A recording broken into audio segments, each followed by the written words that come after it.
most of the Zoom meetings I do in this room are in different lighting. They're in the daytime. We haven't figured out really how to make it light. Nobody needs to But see me any clearer than It's this. it's a nice filter, you Yeah, know. there you go. It just makes us look elegant with our trim. As long as I've known you, Bill, you've always looked like you're 30 years old. Like so, it's like we have But a painting in our attic that's getting really ugly. yeah, I can't that's awesome. go there anymore. we always joke that whenever I do a show, they throw color in my hair, and suddenly I go, "Oh, I remember that Oh guy." yeah, yeah. I'm starting to see. I got the sideburns going, Yeah, you know, and the rest of it's pretty. It's kind of okay, but it's in there. It just looks more like a highlight or something, you know. there you go. You're starting to get that dashing look. You know. Right. Dashing for the hospital door. Is that what I'm dashing?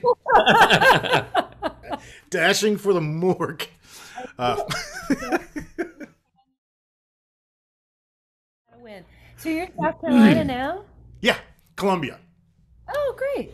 But The but Capital. but Mike and Meg are also both part of the Atlanta Opera cohort Oh, you're of the their. bubble of They're part Atlanta of the folks. fest. Nice. Yeah, first American Fest. I mean, in recent memory, that's really effective. It's pretty Yeah. fantastic. We feel really very, very fortunate. You know, we all like to complain about this pandemic, but you know, Meg and I sort of don't do it too much out loud You because got a lot to be grateful for. we're Yeah. yeah. I mean, we're not making. I mean, it's not the kind of money we made. You know how it goes out there. When you give up a little bit of that, for the security, you give up a little bit. But Right. we were able to make the art, and that's Yeah. sort of what keeps us going. The money's nice, but What a great adaptation on the part of Atlanta Opera also. Yeah. What a really I beautiful mean, idea. there are companies that have gone part way, but not as full on as Atlanta, and it was so smart. And they have, they had so many of y'all to pick from that right. it was I mean, the really, region is packed full of talent. I mean, even yeah, just the city limits or outside the city limits of Atlanta, there's just so many singers. Morris, Jamie, Kevin, they live right there. Jasmine, uh, Daniela, and Alec are down in Valdosta, so right. we're just a few hours away in Columbia. So there's just people, and that's what's funny about it is there's people all over this country that are gathered around these major metropolitan areas because New York is a very expensive proposition. Right. And really, you just need to be near an airport. And family if you Right. want to have some kind of life. So I think Have some kind of I'm really lifestyle. hoping more companies are like, hey, look, we have so and so that's like 30 minutes away. Why are Yeah. we flying people in from Bulgaria when we can just use Tim here? It's a lot cheaper. Well, it's a whole different sort of value that you're proposing to your audience also. If they get to really feel like this is their own community's company and their own, and it's not everybody needs to get excited about people because they've been flown in from far away. Right. It can be their own city's company. Yeah. I mean, for me, the whole thing of, well, tell us about where are you from? It wears off pretty quick. I mean, they didn't come to get your biography. Right. They came to see some theater. Right. Well, and I have actually found that in the places that I have sung regularly over the years, people really love that idea. They love it's a phone call that I don't have to take. Oh, okay. I Yeah. thought we were all. Uber is mean. It sort of It does this weird minimizes kick when you a off call comes thing. in. Yeah. We need to work But on then your preferences I know I and gotta your settings. now I gotta figure out where you are. How do these things work? Hey, Yes. confounded computers! Back in my day, I had to carry my cell phone in a suitcase. No kidding. Jeez, because I can still remember buying my first computer. Yeah. I was working remember. in England and I turned 30 and that was my birthday present to myself. I bought a Gateway laptop. I was working in San Diego, We and were I got an dating. email address, and it was a not Comcast. What were they? It was a CompuServe. CompuServe. So it was a number. Yeah, It was a number. instead, right? Yeah. And the cool thing about AOL is that it could be your name. It's like, Right. oh, Yeah. I'm going over there where I can be me instead of a number.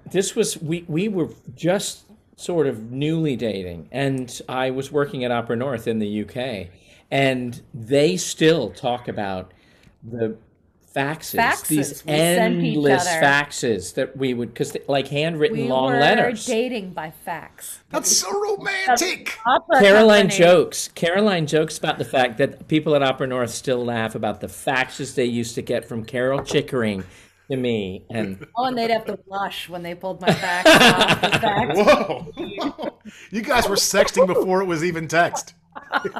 Sexting in cursive. You know, Yeah. like I've got the wedding ring. Yeah, to show. exactly. that's right. So, baby, you should be cracking on my faxes. 24 years, just 3 weeks ago, 4 weeks ago. How many years? 24. 24 years, man. Wow.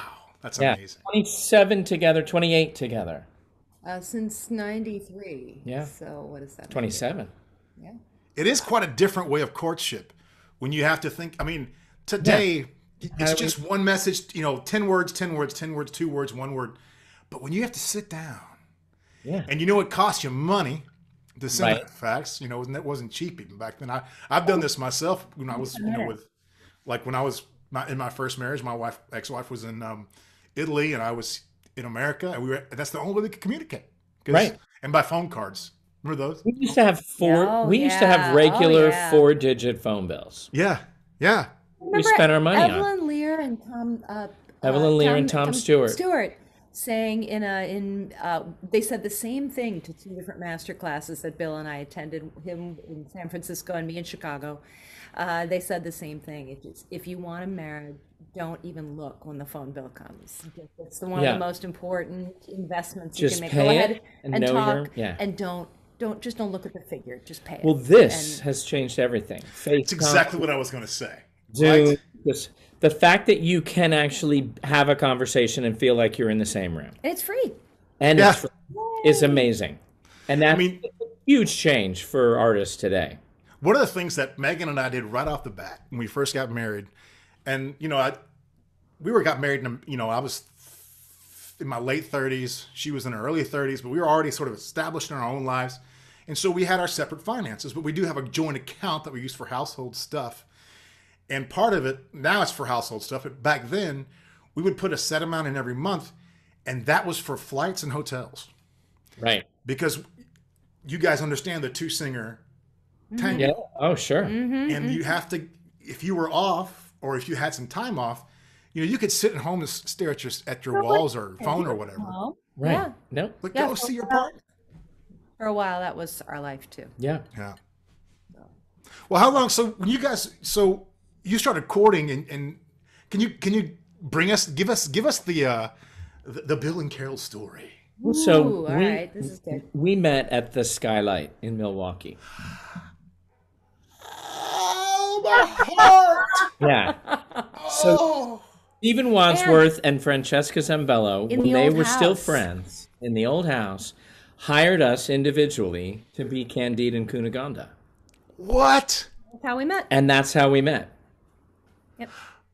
I love it. I love Skylight. That's where I got some of my first work. Their clothes off and threw each other on the floor, except there were a table of people going, wait, try it a little bit further Yeah. upstage. Yeah. It was great. And Chaz Rader Schieber, it was his first show for the company before he then became the general director and artistic director or whatever. But it was this wonderful show in the old house. In the old tire So- recapping which factory, is right? about the size of our kitchen. And so they had this, the production was brilliant. It was Voltaire's library.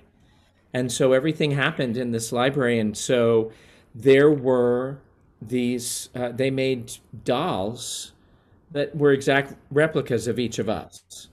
And whenever we had to do all the traveling and the things that happened to Candide and Carry our Cunegonda, dolls. we would take our doll to another place in the library. But everybody else in the show, if there was a prop you needed, you'd reach up and it was a curiosity on the shelf that you'd pull down, and something it was off the like you pulled bookshelf, something and out of it your was, mind and a story you wanted to tell. So it was It was great. It was a really great great production. show. I love that place. They do stuff like that. Were you there with Jonathan West or with Paula Swazi and Jonathan West? Jonathan's No. around doing other things. I mean, I know both of them from other places, but Yeah. God, I loved that place. RC. And Chaz Rader Sheber and Where did you stay? What did you stay at the Plaza? The Plaza. Plaza breakfast at the Plaza Diner. And We then became engaged at the Plaza. 4 years later, This connection is wonderful. when I was back at the Skylight again, I was singing Adele in Fledermaus, and Bill came and proposed there. Yep. At the Plaza, did you propose over a Plaza Pleaser? No. No. We'd been so it was baseball day. It was Skylight Day at the Brewers. So we'd been to a Brewers game. To all of us together, and we did her not whole get cast. engaged on the jumbotron. I'm very No, Thank God. we did not get engaged but we got good. engaged afterward. I actually at the. proposed. You don't have to go into that. Okay. No. But we. No, I like to hear we it. were I meeting wanna hear the friends for story. dinner. We were meeting friends for dinner. Diane Lane and Jim Busterud, actually. Yeah, and two more wonderful singers. And Carol we were sitting across the table from Diane and Jim and talking, and Carol would get very gesticulative with her left hand until finally Busterwood said, Momentito, what is that? And she was wearing the diamond, and yeah. So how did you propose? No, we need to Apparently hear I'm your not allowed to say. We need to hear your proposal story. Oh my gosh, mine was well. Meg and I had been dating for about a year, and in my mind, I thought, or a year and a half, and in my mind, it seemed like it was like 3 years. And I do this a lot. I'm kind of get in my own world, and time and space and distance kind of disappear, and I'm just So I was convinced that we've been together for 3 years, and I was like, I mean, she's, I'm getting up there in age, and she's, in her early 30s, and I love her, and she loves me, and I don't see this ever going, I don't see us ever being apart. It's just too good, And I was like, I need to go ahead and pull the trigger on this thing, because 3 years is a long time. It's only a year and a half. Yeah. So I went out and wrote this. I wrote a country song to propose to her, and wrote it all out. And we had planned to go to this weird restaurant down the street from her parents' house. And we were actually at her parents. Her parents weren't there. And I had been working at Baltimore Concert Opera. And so Delaware, no sales tax. So I went in and my buddy gave me a lead on somebody he knew that sold jewelry. And I found an antique setting, which was very much her style. And we had talked, sort of alluded to things about diamonds and stuff. And she was like, I don't like diamonds. I think they're unethical. And I was like, no problem. Emerald in a lab. So it's not dug out of the ground, no. Right, there you go. And so I ended up setting up this dinner for the evening. And then in the morning, I was going to propose to her. We'd spend the afternoon together and then go to dinner. And I forget what had happened, but there was some stuff going on with some business stuff, and things kind of got out of hand. And she was kind of upset, and I was like, oh, I don't know. Not a good time. Not a good time. This is terrible. This is not working like I thought it would. So I actually asked her, I was like, look, I wrote a song I kind of want you to hear. And I think it will be, maybe make you feel better. She's like, I'm not really in the mood. I don't want to hear your song, honey. Just come over here. So I went into the piano and sat down with my guitar and played through the song. And then you see the lights coming on, like, oh my gosh. And I'll never forget her response, which was, yeah, I mean, I think it's a good idea. Do you think it's a good idea? Well, yeah, I'm on one knee here. So yeah, I wrote the song. So we actually, it was actually really nice, because it pulled us both out of this funk that we were in, which was great. And then we had this great dinner planned, which I had just picked a place just on a whim. It's like an old fashioned place, and kind of interesting. And it was terrible. It was terrible. Yeah, which is great. Everything. It was perfect. They came to the table and sliced stuff, and it was like dog food. It was just terrible. Oh no. For better and for worse. But honey. it makes the best story. Yeah. Yeah. Oh, that's great. So that's been 5 years now. Yeah. Wow. I had a friend who, at 5 years before I was married, she said, 5 years, getting good. Yeah, I feel like that too. It's been fortunate. I mean, I hate this pandemic. We all hate this thing. Sure. But I've No, no, never I in love my it. I life love it. I spent so hope much we can time have with another them. one soon. What's that? Kidding. Yeah. I didn't catch it, but I was taught blabbing as usual. But I got to spend all this time with Megan, which I never had in our entire relationship. We would have a week here or 2 weeks there, or maybe a month if we were super lucky. Yeah. But then, like, the pandemic hit, and we spent every hour of the day together, aside from a week when I went to pick up our new puppy. Yeah. And I love every minute of it. Our kids were talking recently about how different their early childhoods were, their respective early childhoods were, because our daughter, she was used to, for the first 5 years of her life, we traveled together. We were sort of a gypsy family, and she was with mommy and daddy all the time in all these different places. And she has a lot of different memories and just goofy things that happen in different places. And then by the time our son was born, 5 years later, our daughter was in kindergarten and was needing a little bit more stability. And the three of us were mostly home, and Bill was mostly traveling, and we were apart a lot. So he just had such a different experience. It was me and Claire, his sister Claire, and the three of us at home, and we'd all get super excited when Dad was going to be coming home or when we were getting on a plane to go be with him.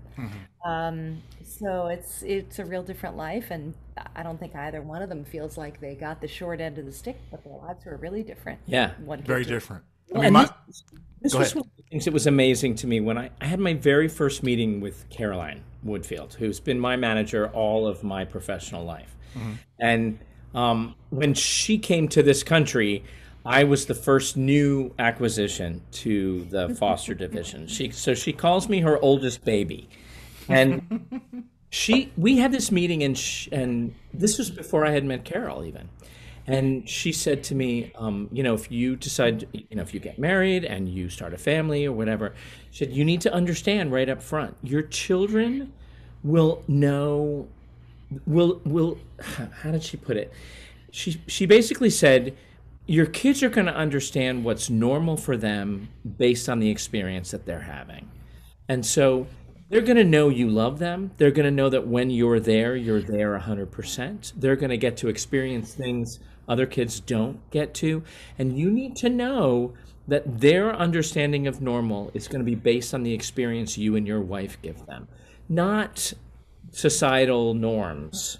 And it can be wonderful for them. And it truly has been. I mean, I think both of our kids have had really remarkable experiences. I mean, I just remember this time when Claire was about 4, I guess, and we were in Paris. And I was singing at the Châtelet, and it turned out that our friend Susie Graham was singing at the Paris Opera at the same time, or vice versa. I don't know how it was.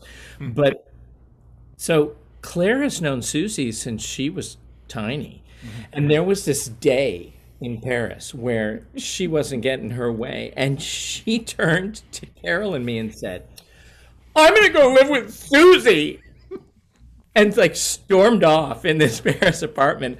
And I remember turning to Carol and going, yeah, let's just see her try and get Susie up at 8 o'clock in the morning. Now that works out for you. That's funny. That makes me think of talking to. So I did a show with Emma Grimsley. Oh, He was yeah. and We Greer's remember daughter. her as Yeah. a very young lady. right, and a lot of folks know her from a child that come up through the business. Yeah.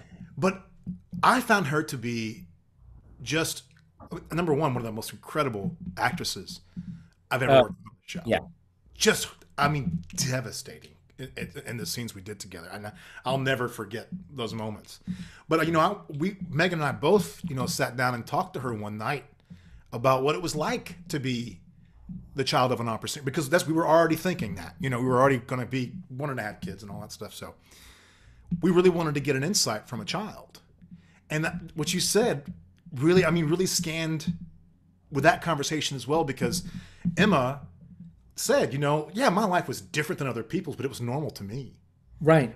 And a lot of my friends were like grown ass people, Yeah. Exactly.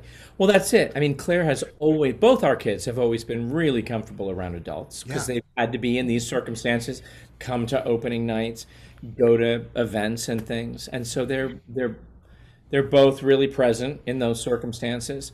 I mean, they also, we afforded them a lot of, what everybody else would consider really normal stuff too, Yeah. and always tried to do that.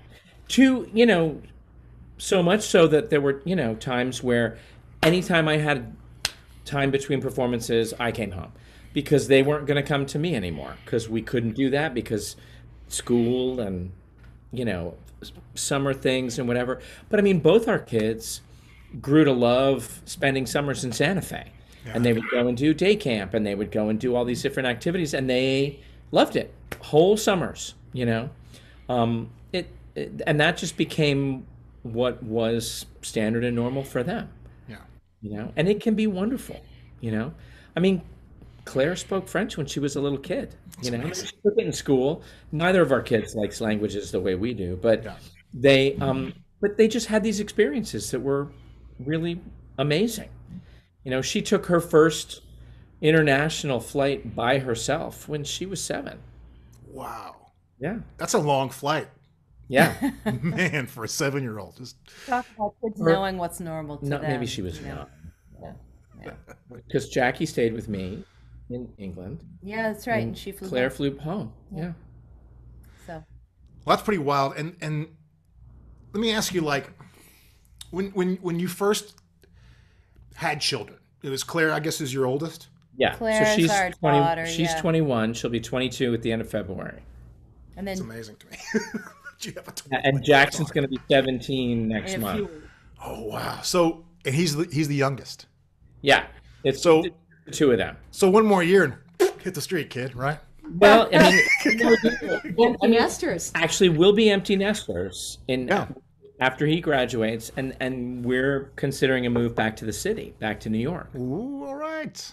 Yes, I'm on the faculty of 2 schools there, and Carol's current job will probably they might be ready for a different executive director, and but even if they're not, she can do the commute.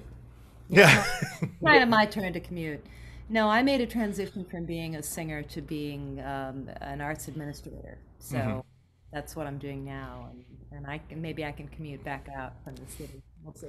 Yeah, It's funny from being a working singer, probably quote unquote today, because none of us are working, but but the prospect of shifting gears, right. changing careers, things like that.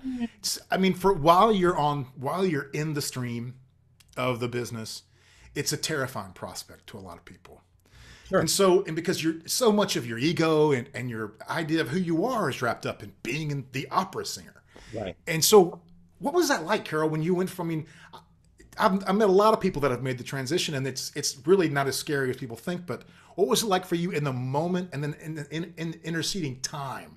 How have you adjusted? And I'll tell you a funny story first. When I was at Juilliard, I remember one day I was riding home on the subway, and I remember going from this to looking up and looking around the car at me because I kid you not, the thought in my head was, oh my God, nobody else in this subway car thinks their life begins or ends based on whether they have a successful career as an opera singer. I was so immersed in that sense of building myself and building my career that it really, I mean, and I knew to laugh at the time, but I really had to just sort of shake and go, this is not the only thing that makes life meaningful. So I sang a lot. I left school, or I finished school. I apprenticed in Chicago. I was a singer for about 15 years. I sang mostly regional houses in Europe. Had a wonderful time, and I have my daughter to thank for the moment when Bill and I thought, yeah, we're pretty sure we want to have kids. And Bill said to me, listen, I'm going to do everything I can to make this as flexible for both of us as it possibly can. But you and I both know that it's going to be you whose life changes. yeah, And I remember the moment that I said, even if this singing career came to a close because of this, taking on this whole new adventure of parenthood, If it comes to it, I will not regret it for a moment because I'm going to want this more than I have ever wanted anything before. Yeah. So I was ready to do that. I didn't do it for about the first 5 years of her life. I kept singing symphony jobs. I did a lot of oratorio work. I did some chamber music, and it really was gradually over time. Partly because, I mean, let's be real. I'm a coloratura soprano. Some people have very long careers as a coloratura, but boy, there are 20 somethings coming up who are younger, cuter, and less expensive than you. So it was really all right with me. I had gained a whole new sense of perspective that there were things I did and didn't want to do. I was fully invested in developing a sense of community around us and our family. And as Bill began to travel more and I began to stay home more with Claire, what we were doing in our own community meant a lot more to me. Can When I I was can I pause you there for a second because yeah, that's really interesting to me, because you took the time and all the effort that you put into making this bananas career work, which is it's so much work and focus and determination. And so like the idea that you would take, and understandably because your community is as somebody who would have to be home by yourself a lot of the time, you would need that support system. yeah, And and I was ready for it to turn out any number of ways, right? My manager knew that I was still in there and ready to get out there and to sing, and I was willing to sing the odd audition when I needed to. I was really ready to do it, but over time, just a million tiny decisions added up to my life going a different way, and I will never in a million years regret it. For me, I ultimately really wanted to get into the administrative side because I have enjoyed. I used to say when I was young, I'm sorry, No, no, no, I was please. a terrible, terrible flirt when I was a lot younger, and I knew that if I got involved in this business on the marketing side or on the administrative side, I was going to start flirting on behalf of arts organizations, and that was going to be pretty cool. You know, friends in the world for an arts organization instead of for myself. right. That was going to be pretty cool, and that was how that transition took place. So at this point, I'm now, lucky me, I got to bring together a whole different set of interests. I'm the executive director of a creative youth development organization. So my interest in working with kids who are living in underprivileged and resource deprived communities and super ambitious artistic goals are together in my work now. So I'm a very lucky person. That's awesome. I love to A- hear that side of the story. As is Trenton Music Makers to have her as the executive director. Yeah. Yeah. Well, people will talk about, like I was watching an interview with some other spouses of famous opera singers, and one of the questions which I thought was kind of odd was like, hey, did you miss out on something? What did you think you gave up? And I don't like those words. I like exchange or trade off because that's really what it is. I don't like the giving up idea of it. I have a friend who puts it really beautifully, who's also a musician, I'm sorry, but he said sacrifice means what you let go of so you're light enough to move higher in your Yeah. life, right? Whatever you're holding on to that's holding you down, that's Yeah. what sacrifice is. And being open to new and unexpected and exciting things that come your way. Yeah. That's amazing.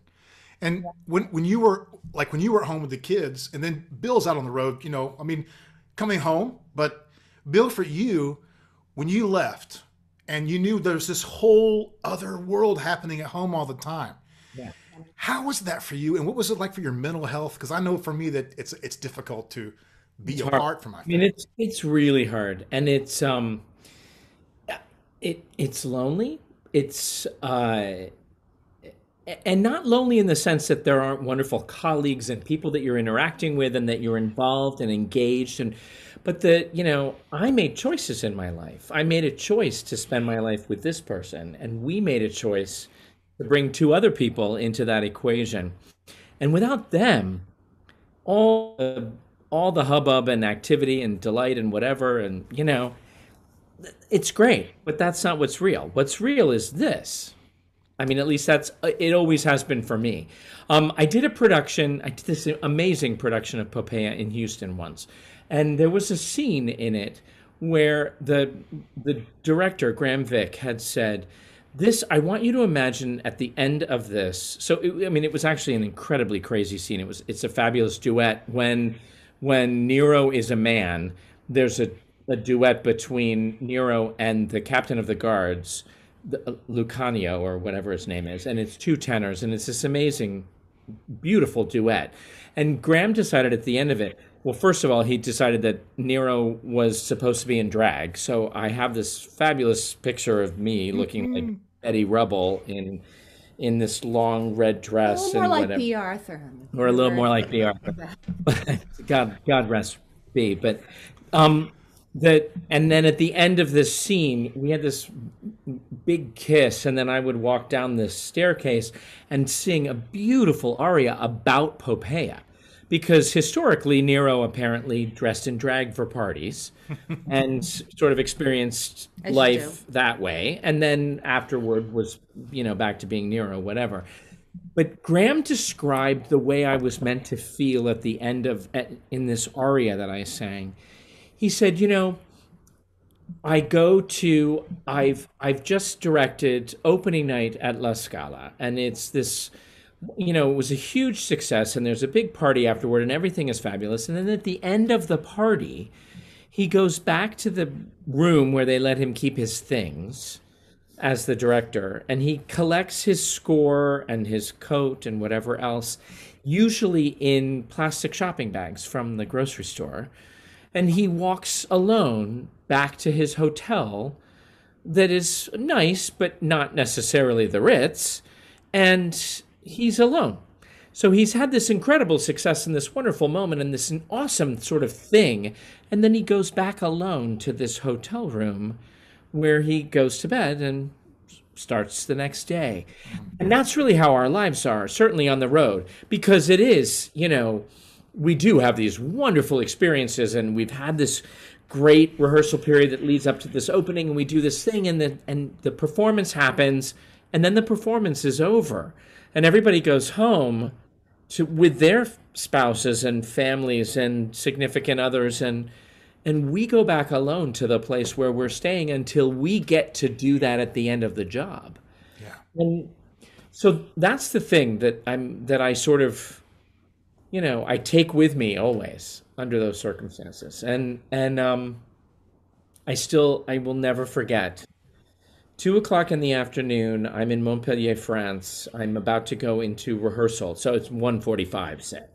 And I'm about to do a 2:00 rehearsal, and I'm calling home from a payphone in front of the Opera House in Montpellier, France, because Claire will have just woken up, and I can get Carol and Claire at the same time, and we're talking on the phone, and I'm having the opportunity to speak to my, to my baby girl and to my wife, and she's just talking.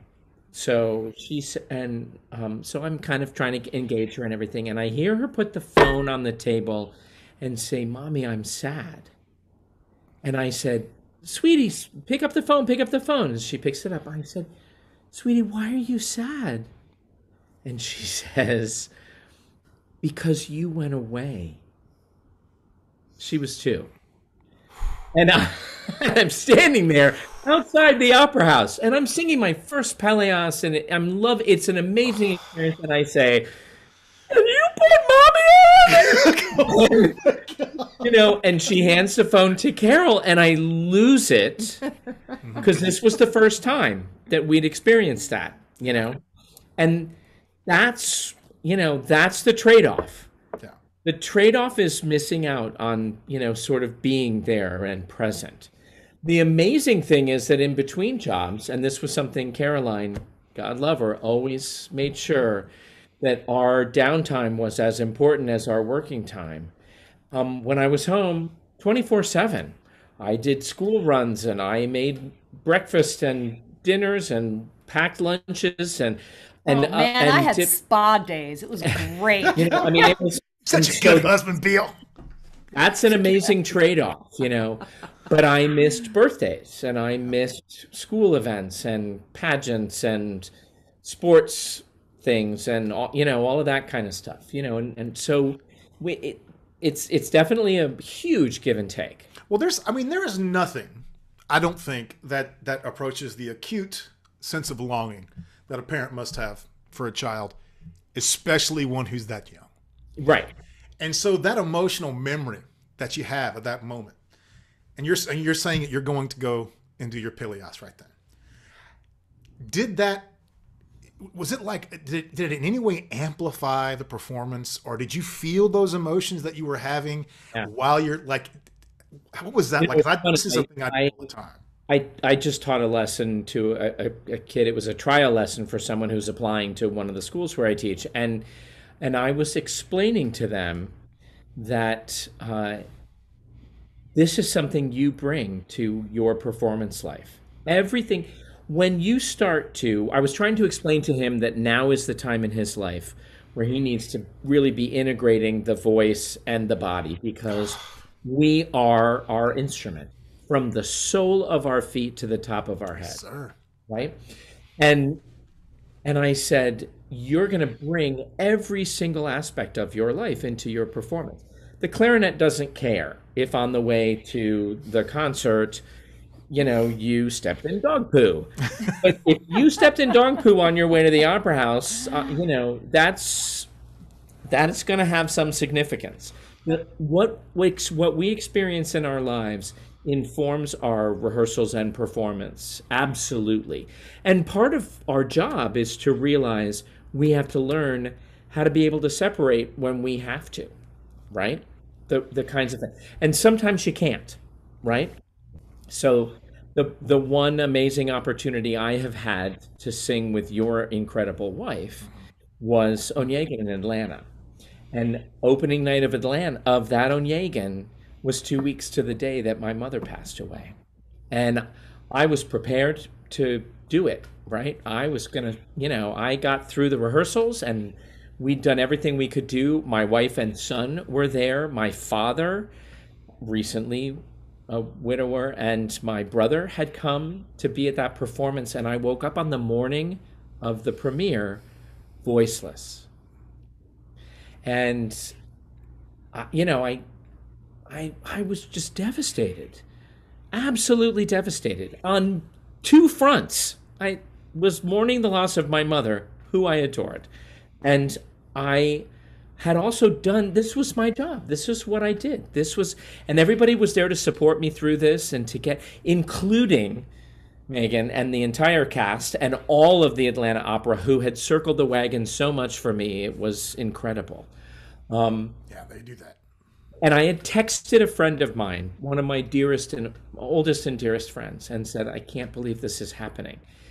And I will never forget the text that he wrote back. He said, this is your soul telling your body you need to rest and mourn. And it was overwhelming. We got past that. I walked the show and the cover sang and he was terrific. And it was an amazing experience for everyone, all told. And I was able to sing all the other performances and, do what I needed to do.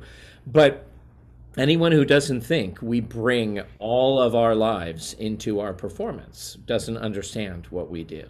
Well, for me, like when I'm trying to explain to a young artist or one of my students about color, emotional color.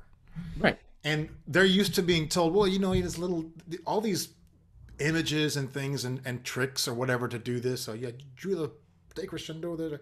All these sort of musical notations of what emotion is. Yeah.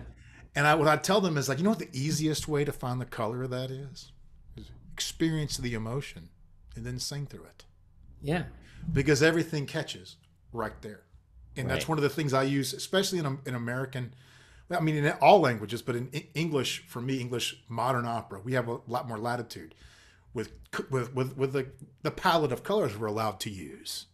Sure. And when I'm singing in English about something that gets to me, it starts to, And it's that moment of right on the precipice between going too far and just walking up to the line.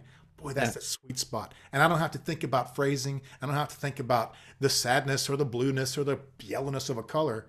I'm just saying the words and Right. experiencing the emotion. Yep. And that is I think, the greatest gift of what we get to do, because through a rehearsal process, you get to go over the line and lose it, right? Completely lose it. Know where that line is, know how far you can go. And then in the performance, it feels so amazing to allow yourself to be the instrument of what that composer and the librettist have done. ultimately ultimately that's what you got to do. You got to love your composer and love your librettist because they did the work. They told you what to do. They've written it for you, and if you can get yourself out of the way, and yet of course you bring yourself, you are your own instrument. This Sure. is what we've been talking about. And yet if you just love what was written and it was in front of you, the words, the music, um, it's ultimately not about any of us. Right. I sang several years ago with Philadelphia Orchestra and with Osmo Venske, who was the music director just until recently of Minnesota Orchestra, and he was making his Philly debut, and I was making mine, and I said to him afterward, I sort of felt like momentarily, I felt like we were on a plane because we'd both made our Philadelphia Orchestra debuts. And I said, wow, congratulations, that was so exciting. And he goes, oh, please. The composer was the one who did all the work. We were doing this Nielsen Symphony No. 3. Nielsen did all the work for us. We just get out there and do something.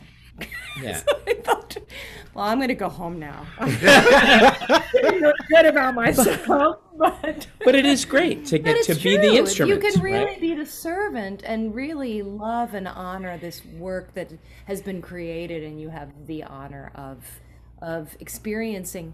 Again, I'm gonna quote a really terrific thinker on this subject. Yo-Yo Ma had said this amazing thing in an interview many years ago with the New Yorker magazine.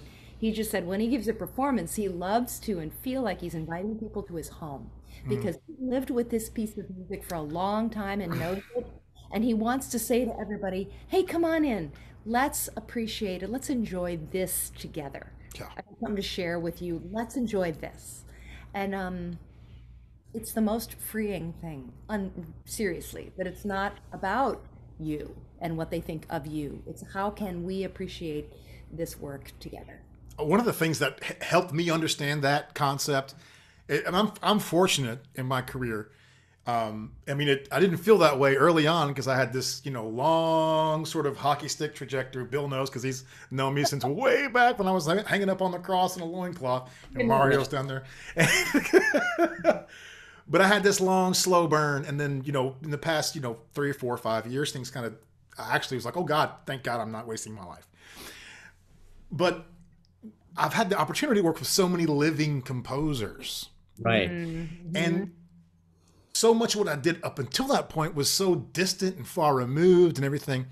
And I love what you said about loving your composer, because most of the composers that I've worked with, I do love. Oh, yeah. I love them tremendously. I mean, Tom and Jake and Joby and all those guys, I just have this affection for them that I can't probably because there's so much of them inside my head that never will ever leave. Right. Right. Before I loved them, oh, I hated them. Yeah. Sitting at the piano being like, Tom, why can't you stick in a meter? It's been 3 measures, And it's so funny. I feel like it's very much like a relationship. Yeah. Because there are times when you have to wrestle with that composer and you have to fight with them and you have to be mad at them. And then in this weird way, you sort of make up and fall in love all over again. Oh, yeah. Because it's not about them personally, ultimately. If Right. you go out for drinks together during the rehearsal process, if you're lucky enough to be singing the work of a living composer, Yeah. you not even like them, right? But you love what they did. You have Yeah. to love the thing that they created. Yeah. So, and that you really want to work with. Yeah. No, it's great. I mean, it's I'll tell you another thing though too for you guys. I mean, this isn't necessarily for the wider audience, but for you guys too.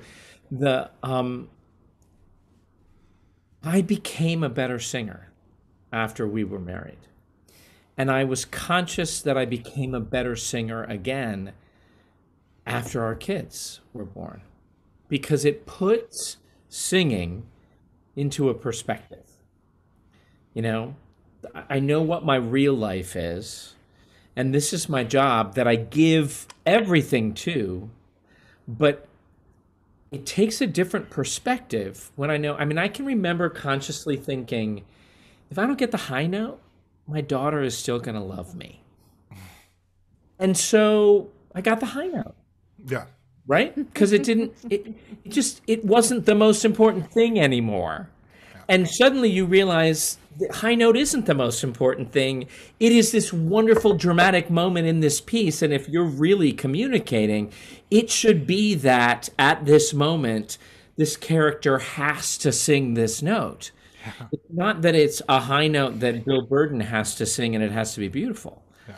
And so I mean, I'm jealous all over again for you to get to experience that because it's really wonderful when we get to put the crazy of our life into a different kind of perspective because there is so much more that takes on a different kind of importance. Yeah. I have a similar experience after I married Meg. I mean, Yeah.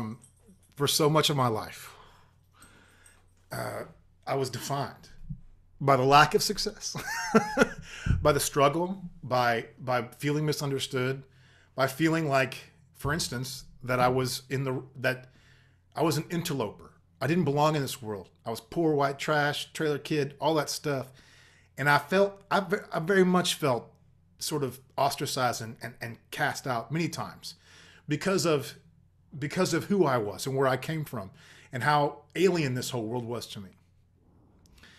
But I can tell you, I had an experience years and years. I mean, I guess in my late 20s, I was working with this guy in Michigan. It's a guy I already knew, guy I had tremendous respect for. And I was this kind of stupid kid, man. I just didn't know. I mean, I had to get into a fraternity to learn in college to learn how to eat dinner at a restaurant properly. You know, and I mean like a fancy restaurant with the plates and the forks and the knives and all the mini glasses. Oh, those To this things. day, I sit down at one of those things and I start having an anxiety attack because I That's know it. just But from I'm the like, out in, out in. I'm gonna read it. No, I'm just gonna wait. I'll just wait till somebody else, till they start, and then I'll know what's left. But I had to buy a new suit because I didn't have one, and I mean I had an old junky suit, but I needed to get a nice suit. I needed to get it, you know, fit right and all this stuff. And I didn't know where to go. And this guy, sort of, I don't know why he did it, but he decided that he would help me out.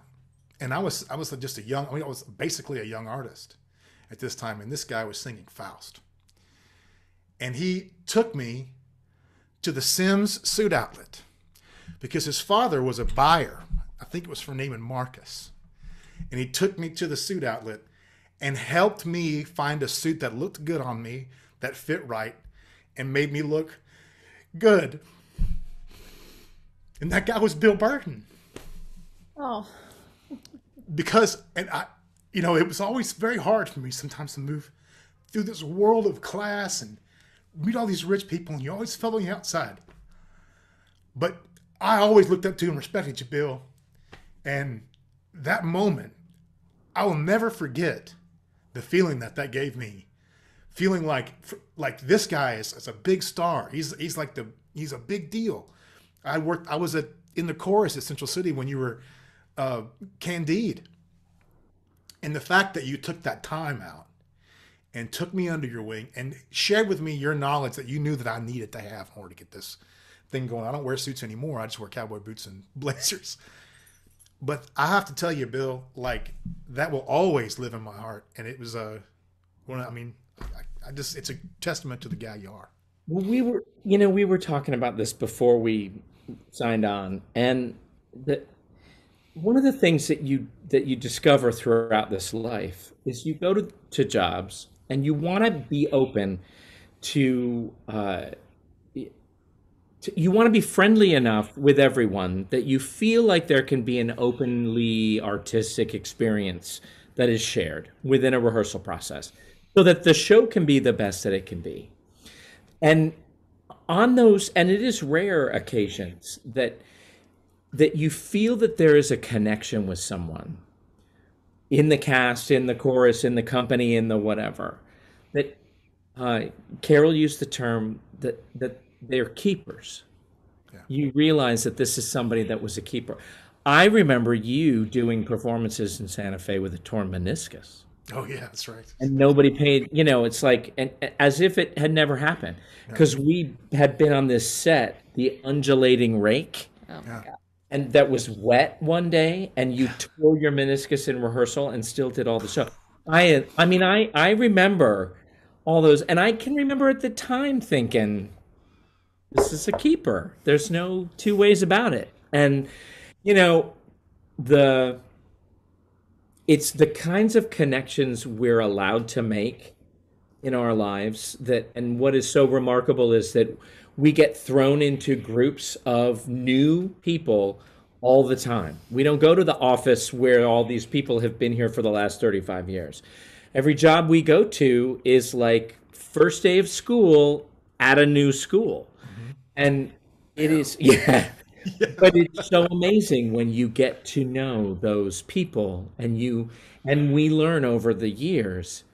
It's quick. You recognize that in people. Yeah. Well, I can tell you that I always had this sense that the people up here, you know, Yeah. like you, like at that time, that was, you know, Bill Burden, and you know, and I always felt like they knew, they could see my obscurity. You never made me feel conscious of my obscurity.